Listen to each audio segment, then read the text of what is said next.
Mulki issue. Mulki issue.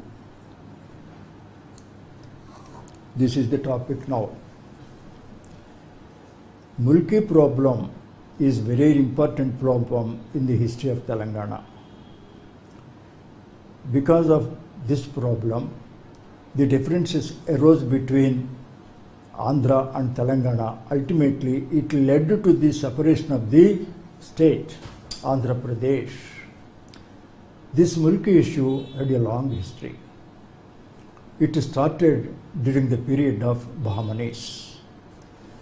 Bahmanis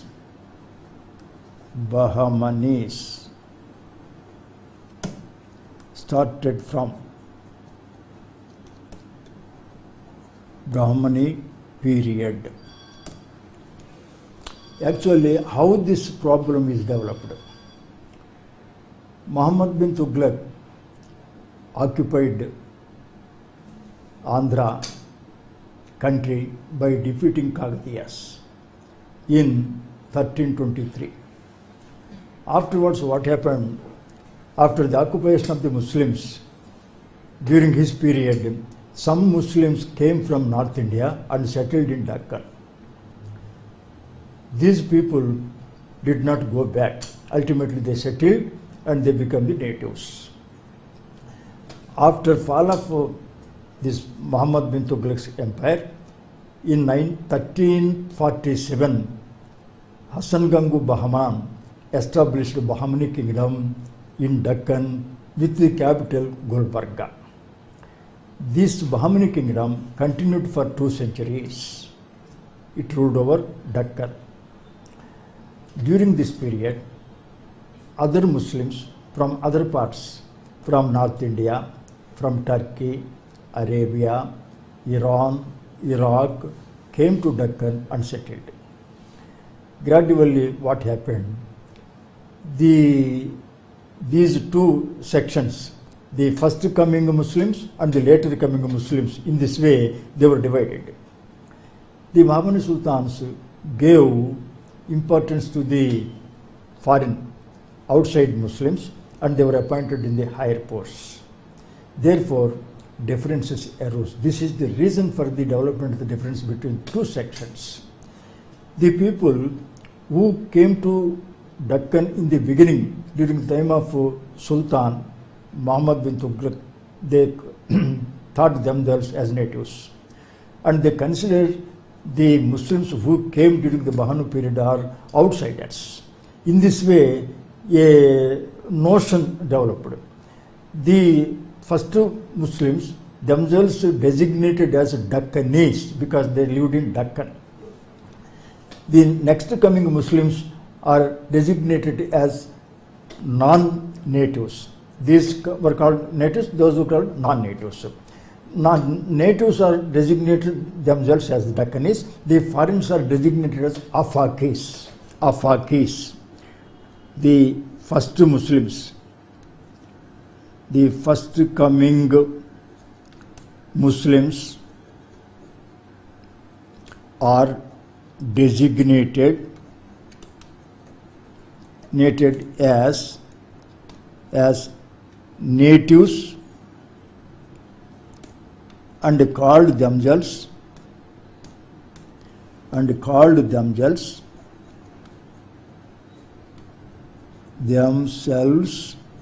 as Deccanese.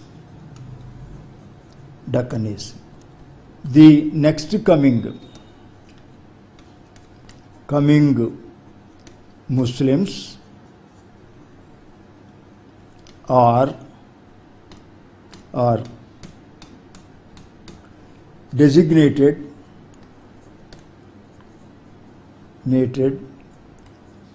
as Afakis. In this way, among the Muslim community, 2 sections developed, Deccanese and Afakis. Deccanese are called Mulkis. Deccanese are called Mulkis.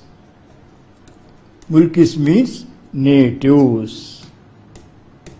means natives.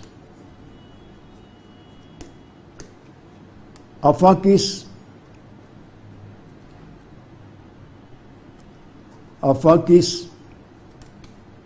are called Gaur Mulkis.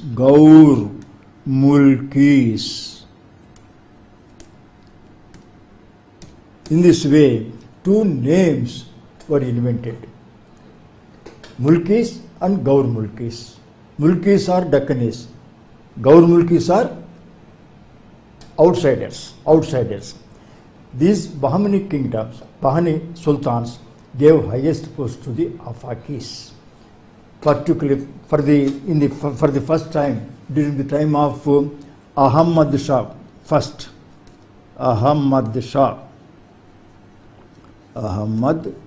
Shah first. The first struggle took place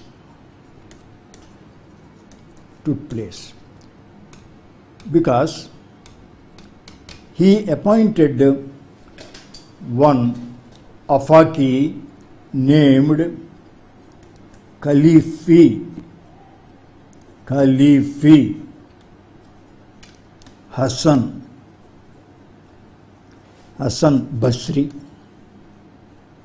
Basri was appointed as Prime Minister.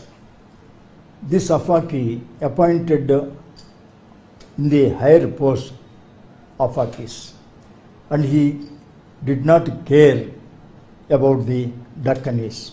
Therefore, the difference developed. During the period of Ahmad Shah, a war broke out between Bahmani sultans and Gujarat. The Sultan sent one army under the leadership of this Basri against Gujarat. In this army, both Afakis and Deccanese were there. But in this battle, the Deccanese, who themselves that Basri neglected them, therefore they did not cooperate with Basri and they did not fight wholeheartedly in the battle. Therefore, what happened in this battle, Basri was defeated by the Gujarat forces. He returned back to the capital of Ahmad Shah and he reported the matter to the Sultan. Sultan immediately became very angry and he punished some of the Deccanese and some were dismissed from the service. This was the first incident or first struggle took place between the Afakis and the Mulkis and the Gaur Mulkis. The next second struggle took place during the time of the Ahmad Shah II. During the time of Ahmad Shah II, during the time of Ahmad Shah,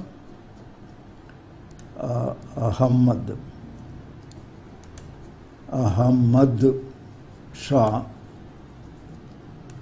II, the second incident took place. He ruled from 1422 to 1435.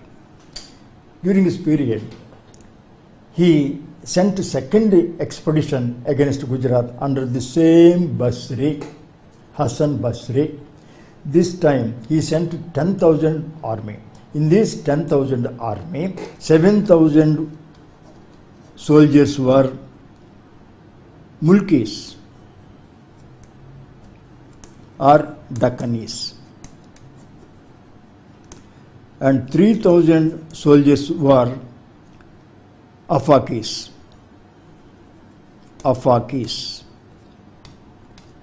This time the Deccanese fought very bravely. Therefore, he won the battle and he returned with victory. But on the way, he camped in a forest. This Basri camped in a forest. During this time, the natives, Deccanese, did not sleep with them and they shifted their camp to some distance and they slept. This situation came to the notice of the Gujarat soldiers. Immediately these soldiers took it as advantage. They fell on the camp of Basri and killed Basri and some of the Afakis. Afterwards what happened? The other Afakis who survived feared from the Gujarati soldiers. They entered into the Chakana fort, which was situated in the neighboring area, and they sent two persons as ambassadors to the court of Bidar to report the matter about the defeat and the non-cooperation of the Dakkanis. The Dakkanis came to know this one immediately. They sent their envoy immediately, and this envoy reached Bidar and reported to the Sultan that the Afakis were trying to submit to the Gujarat Sultan. For that purpose, they stationed at Chakan fort. So Sultan became very angry towards Afakis because he believed the words of the ambassador sent by the Dakkanis. In the meanwhile, the ambassador sent by the Afakis reached the court. Immediately, the Sultan killed them. But later, he came to know the truth. At that time, he became very angry towards the Dakkanis and he punished some of them and he killed some of them and imprisoned some of them and dismissed some of them. In this way, he took a severe action against the Dakkanis. This is the second instance that took place. Then again during the time of Muhammad Shah third incident took place. During this period, what happened? He appointed during the time of Muhammad Shah III. The third incident took place. Third incident took place. This Muhammad Shah appointed Muhammad Gawan as his prime minister. He was Afaki, but he was a very able administrator. He brought this kingdom to the higher level, and in every field was developed during this period. This man was Afaki because, so therefore, he appointed many Afakis in the higher posts. He constructed one 3-storied building in the capital Bidar, and he started the excellent education of Persian language, Turkey and Arabic. And all those people studied well and became intellectuals. After that, he appointed all of them in the higher services. So this action of Muhammad Gawan brought a great disappointment in the hearts of the Dakkanis. Therefore, the Dakkanis wanted to punish the king for allowing Muhammad Gawan to act like this.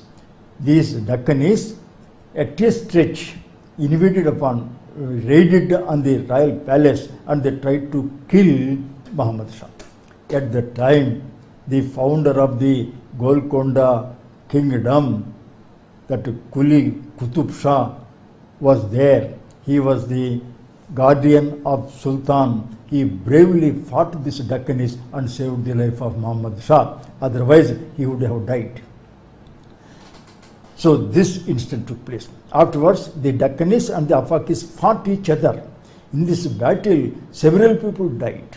It is a severe struggle that took place during this period in this third incident. In this way, during the time of the Bahmanis, the conflict between Afakis and the Dakkanis took place. Then after the death of Muhammad Shah III, the Bahmani kingdom disintegrated and declined. And upon its ruins, 5 kingdoms were founded. That is Golconda, Bijapur, Bidar, Berar and Ahmednagar. The Golconda Nawabs became the masters of Telangana and Andhra area. These Golconda Nawabs ruled for 170 years. During that period, no incident took place because they understood the situation and the enmity between the two sections during the time of Bahmanis. Therefore, they took care. Quli Qutub Shah established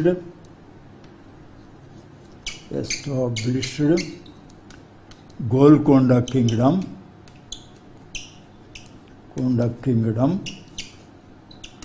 in 1518 AD. This kingdom survived for 170 years. Because they took good care and they appointed the Dakkanis, that is the natives, that is the Mulkis, in the higher posts. And they did not give any importance to the Afakis. They were also Afakis. They also came from outside, not the Dakkanis. So they acted in favor of the Dakkani people and got their goodwill. That's why no incident took place during the 170 years. The time period went on very peacefully. Then in 1724,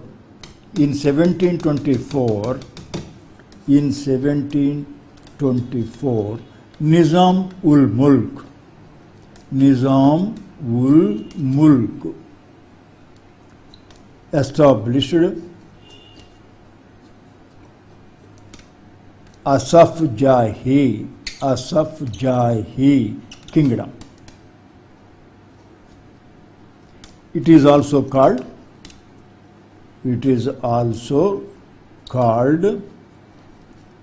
Nizam Kingdom. Nizam,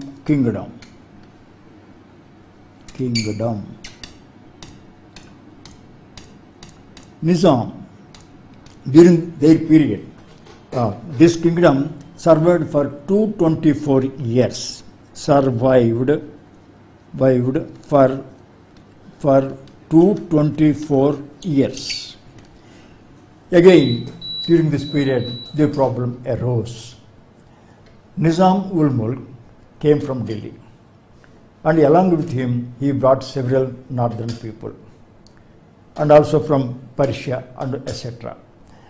And commanders and the higher officials came along with him, and they were appointed in his service. They continued here. And after Nizam ul Mulk, what happened? His successors continued the same policy and appointed the descendants of those settled people. Therefore, again, the Afaki problem increased. In 1857, the Sipai revolt took place. During this period, Bahadur Shah II, the Mughal emperor, was defeated and Mughal empire collapsed. Therefore, many Muslim people came to Nizam state for livelihood. The Nizam Nawabs gave them shelter, gave them jobs. In this way, much more people of Muslim community came and settled in Hyderabad and Deccan area. So gradually the Afakis increased. Strength of Afakis increased. After 1857, Salar Jung also followed the same policy because he wanted to establish a sound administration. For that purpose, he thought that intellectuals and highly educated people are required. Therefore, he recruited some of the intellectuals from North India, particularly from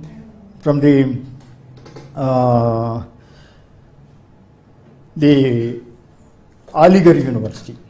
Aligarh University at the time was a famous Muslim university. Many intellectuals were produced by that university. He invited them and appointed in the higher posts. In this way, the Billy Grahams and the other important persons came to Hyderabad state during his period. By the act of this Salar Jung, by the act of the Salar Jung, by the act.